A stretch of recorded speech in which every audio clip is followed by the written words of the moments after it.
गोपाल मंडल इस कार्यशैली से खुश नहीं है और सीधे तौर पर उनका कहना है कि भाई नीतीश कुमार क्या जवाब देंगे। आखिरकार जेडीयू के विधायक जो हैं लोगों के बीच जाएंगे तो आखिरकार वोट से पहले क्या जवाब देंगे, क्योंकि 5 साल तक लोगों ने उनको जिम्मेदारी देकर भेजा है और इसी आधार पर विकास कार्य लगातार बाधित हो तक सोच है वो ये है कि पहले बिना किसी सीएम फेस पे चुनाव लड़ा जाए। यदि एनडीए को पूर्ण बहुमत वाली मेजोरिटी मिलती है तो उसके बाद किसी भी जो राजनीतिक दल जिसको ज्यादा सीटें मिलती हैं, जिसका ज्यादा प्रभाव रहता है, उसकी तरफ से यहाँ ये जो चेहरा आप देख रहे हैं, ये चेहरा नीतीश कुमार की पार्टी के गोपालगंज से विधायक गोपाल मंडल का है।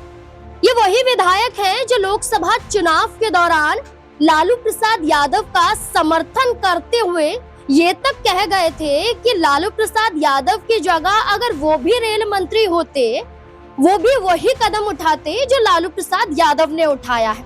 इसका ठीकरा आप उनके बच्चों पर कैसे फोड़ सकते हैं?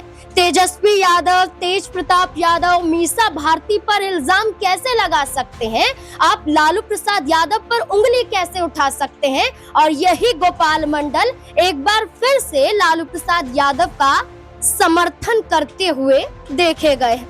आखिरकार इसके पीछे की वजह क्या हो सकती है? क्या बिहार विधानसभा चुनाव से पहले गोपाल मंडल के बदले बदले तेवर क्या जेडीयू को नुकसान पहुंचा सकता है? क्या नीतीश कुमार की पार्टी को तोड़ सकते हैं? क्या नीतीश कुमार से सीएम कुर्सी छीन सकते हैं? क्योंकि गोपाल मंडल ने जब जब नीतीश कुमार पर सवाल खड़े किए हैं तब नीतीश कुमार मुश्किलों में आए हैं।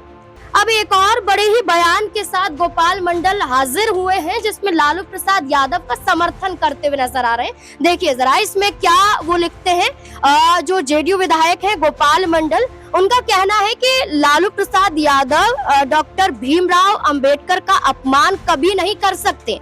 उन्होंने पिछड़ों और दलितों की आवाज को उठाया है, उनको आवाज दी है। गोपाल मंडल कहते हैं जब लालू यादव की सरकार बनी तो उन्होंने पिछड़े वर्गों को आवाज दी, उन्होंने पिछड़े समुदाय को जगाया, ऊंची जातियों के वर्चस्व को खत्म करने की कोशिश की। अब उनकी सेहत ठीक नहीं रहती और वो पैर चढ़ाकर बैठते हैं। पैर नहीं हटाया, उन्होंने ध्यान नहीं दिया होगा। इसका ये मतलब नहीं है कि वो भीमराव अंबेडकर का अपमान कर रहे हैं। दलितों के लिए बहुत कुछ किया है। दलित बस्ती में जाकर वो उनसे मिलते थे, उनके हालातों को सुधारने की पूरी कोशिश लालू प्रसाद यादव ने की है। यहाँ जिस बात का जिक्र हो रहा है ये बड़ा मामला एक तस्वीर से जुड़ जाता है। दरअसल 11 जून को लालू प्रसाद यादव का जन्मदिन था और लालू प्रसाद यादव को शुभकामनाएं देने के लिए उनके समर्थक उनके आवास पर पहुंच रहे थे। उस दौरान लालू प्रसाद यादव एक कुर्सी पर बैठे हुए थे, जैसा कि ये तस्वीर में आपको दिखाया जा रहा है। वहां लालू प्रसाद यादव को गुलदस्ता भी दिया जा रहा था। लालू प्रसाद यादव को उस दौरान एक नेता ने भीमराव अंबेडकर की जो तस्वीर है वो भेंट स्वरूप दी। इसी के साथ साथ तस्वीरें भी यहाँ पर खिंचवाई गई। उस दौरान लालू प्रसाद यादव पैर पर पैर रखकर बैठे हुए थे, लेकिन इस तस्वीर को ऐसे दिखाया गया है कि मानो लालू प्रसाद यादव ने अंबेडकर की तस्वीर पर पैर रख दिया हो या उनके पैरों के बिल्कुल सामने ये तस्वीर हो। इसी तस्वीर को लेकर गोपाल मंडल सफाई पेश कर रहे हैं कि वो तो बाबा साहेब का सम्मान करते हैं, वो अपमान कैसे कर सकते हैं। अब गोपाल मंडल के इसी बयान से सवाल खड़े हो जाते हैं कि आखिरकार अब क्या बड़ा कदम उठाने वाले हैं। नीतीश कुमार की पार्टी के कई मुस्लिम नेताओं ने पहले ही साथ छोड़ दिया है। हाल फिलहाल में भी दर्जनों मुस्लिम नेताओं ने इस्तीफा नीतीश कुमार को सौंपा। अब क्या बारी विधायकों की भी है? अब क्या गोपाल मंडल कहीं ना कहीं जेडीयू पार्टी का साथ छोड़ सकते हैं? सवाल है, सवालों के जवाब लेंगे। दिनेश है मेरे साथ। दिनेश, क्या लगता है गोपाल मंडल के इस बयान को लेकर? क्या गोपाल मंडल अब नीतीश कुमार का साथ छोड़ने की तैयारी कर रहे हैं?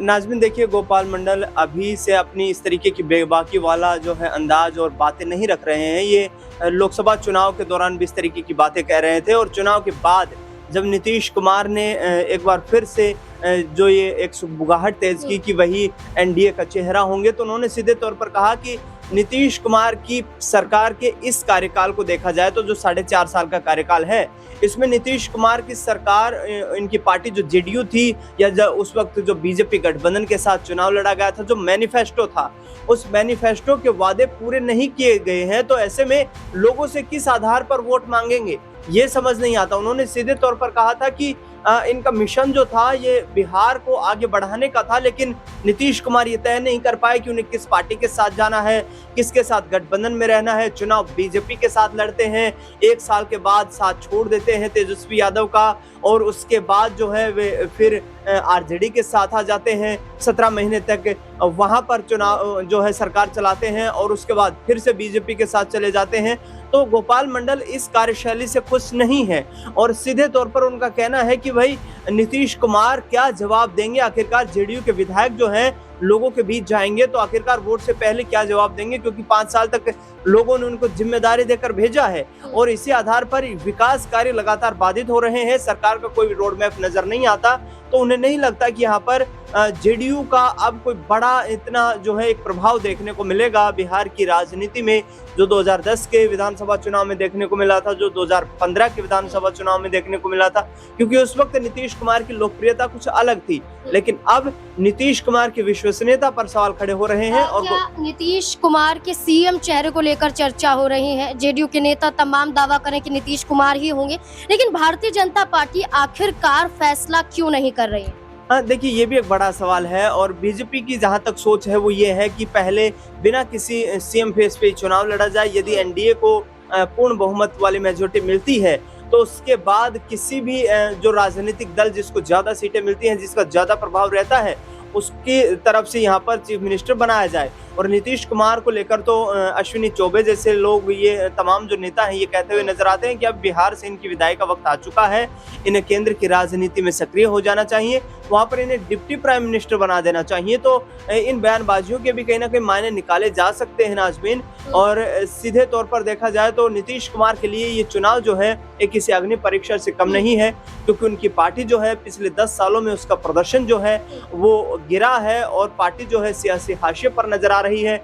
नीतीश कुमार को यदि सीएम चेहरा डिक्लेयर नहीं किया जाता है तो जेडीयू में यहाँ पर दो फाड़ देखने को मिल सकती है, क्योंकि कई ऐसे विधायक हैं जो नीतीश कुमार से इस वक्त खफा चल रहे हैं, क्योंकि नीतीश कुमार के साथ इसलिए बने रहे हैं क्योंकि आगे आने वाले वक्त में उन्हें उम्मीद है कि यदि एनडीए के पास मेजोरिटी आई तो वे कहीं ना कहीं कैबिनेट में शामिल हो सकते हैं या फिर नीतीश कुमार की बदौलत जीत सकते हैं। लेकिन ये चुनाव काफी महत्वपूर्ण है। बीजेपी नहीं चाहेगी कि इस बार मौका छोड़ा जाए, क्योंकि सम्राट चौधरी इससे पहले ही ऐलान कर चुके हैं, दिलीप जायसवाल ये ऐलान कर चुके हैं कि भाई इस बार जो मुख्यमंत्री है वो बीजेपी का होगा, तो कहीं ना कहीं नीतीश कुमार के लिए चिंता का सबब है। देखिए बिल्कुल, नीतीश कुमार 9 बार मुख्यमंत्री रह गए, नीतीश कुमार अब भी मुख्यमंत्री बनने का सपना देख रहे हैं, लेकिन उनकी ही पार्टी के विधायक अब उनके साथ नहीं बल्कि उनके खिलाफ नजर आ रहे हैं। गोपाल मंडल ने अब जो कदम उठाया है तो क्या उनके साथ कई और विधायक भी आवाज उठाते हुए नजर आएंगे? क्योंकि मुस्लिम नेताओं ने तो फौरन साथ छोड़ दिया, ये कहते हुए कि वक्फ संशोधन कानून के खिलाफ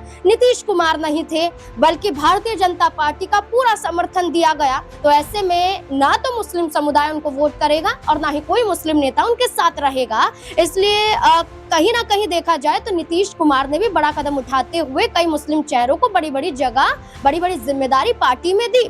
लेकिन अब सवाल यही उठता है कि विधायकों के बागी तेवर क्या नीतीश कुमार को वाकई नुकसान पहुंचाते हुए नजर आएंगे? क्या लगता है इस पूरे मुद्दे को लेकर? अपनी राय कमेंट सेक्शन में जरूर दें। देखते रहें SP9 न्यूज़। धन्यवाद।